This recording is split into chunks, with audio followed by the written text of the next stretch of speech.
Hello, I'm Twizzly and this is my vlog. Do. Okay, so I kind of have a lame topic today, I'm sorry. But I'm really having trouble coming up with topics. So if you have any suggestions, please let me know, comment below or inbox them to me. Because I could definitely use them, and as long as they're appropriate, I will use them. So today's lame topic is my favorite band, which is Wilco.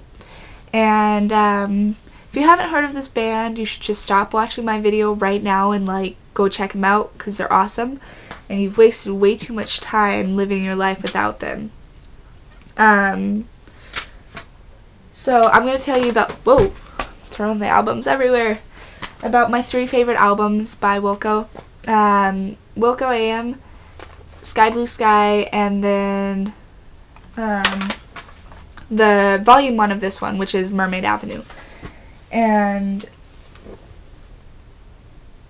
okay, why I like them.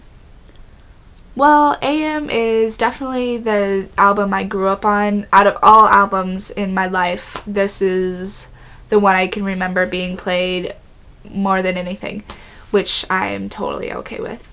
It has a lot, I mean, I guess you could kind of say its songs are a bit funner than other CDs by Wilco, because Wilco's a pretty dark band. All their songs are pretty depressing, and Jeff had a hard life and blah blah blah. So anyways, AM is a little more upbeat than that, but all of the lyrics are pretty much still pretty dark. Sky Blue Sky, I think, is either their most popular or it's top 5 most popular album by Wilco, because it's just a beautiful, beautiful album. The way that he describes things really appeals to your senses, and he talks about nature a lot in it, which I love. I'm a nature child.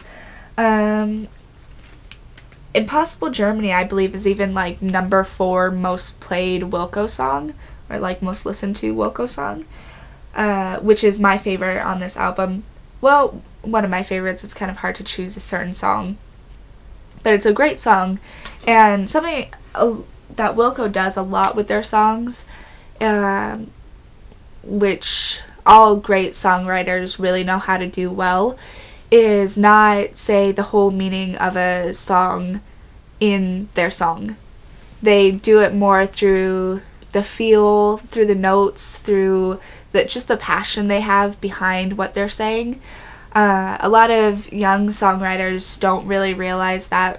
They don't realize that they don't have to just say their entire message right in the lyrics. They don't have to explain everything about their song to everyone, and it kind of, when you don't, it leaves room, it gives the listeners room for their own creativity to add meaning into it, to let them relate to your song better. I mean, when I think of, when I hear Sky Blue Sky, I honestly hear a really hopeful, positive song, but then when you read the lyrics, it's not a hopeful, positive song. It's saying he had to leave his home because he hated it so much, but at least he did, and he didn't die there, and it's kind of something like that. But the music behind it gives it a whole different feel, and it's just when bands and singers and stuff do that, it adds a lot to their music, and I definitely respect musicians like that. And then the third album that I'm going to talk about is the Mermaid Avenue Volume 1, which is actually, this is the cool thing about that album, is they're all Woody Guthrie songs. All the words, the lyrics were written by Woody Guthrie, and who, if you have never heard of him, that's a problem. But he is an amazing songwriter and just an amazing American musician. But when he died, he left all of these songs with words, but there's no melody, no music to go behind them. And Wilco and Billy Bragg decided that they would get together and write all the music and melodies for it. So it's a really awesome project. It's an awesome project because Billy Bragg is a great musician and he has a really awesome folky voice, and then Wilco is, their whole band, they're just so creative with what they do, and I think Wilco's a little more serious and Billy's a little more fun, and they balanced each other out really well. So they have, my favorite songs on that album is One by One, California Stars, Hoodoo Voodoo, and Christ for President, which I know in my intro I stated that I'm not religious and I'm an atheist. I don't know if I stated that, but I am. And it still applies.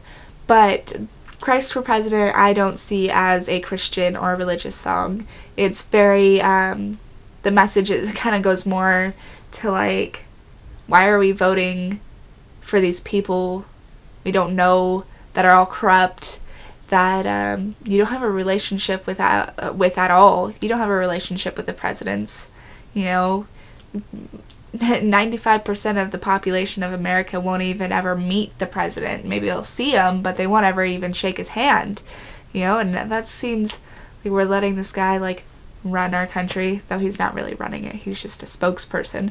Anyways, before I get into a whole political argument with myself, you should definitely check out that song, especially with the whole election going on. Hopefully it'll give you a different perspective on our government and whatnot.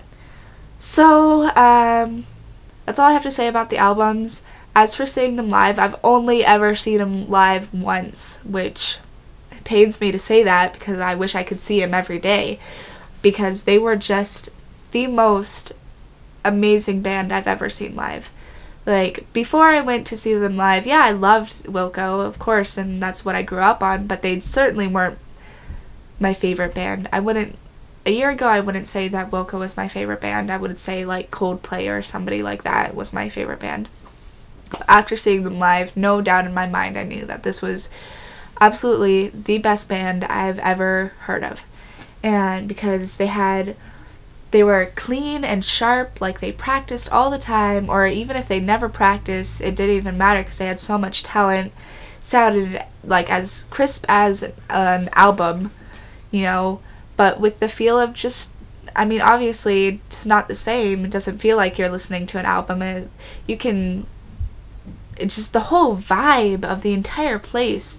It was at the Wiltern, which is already a really cool old school venue, and man, they were just incredible.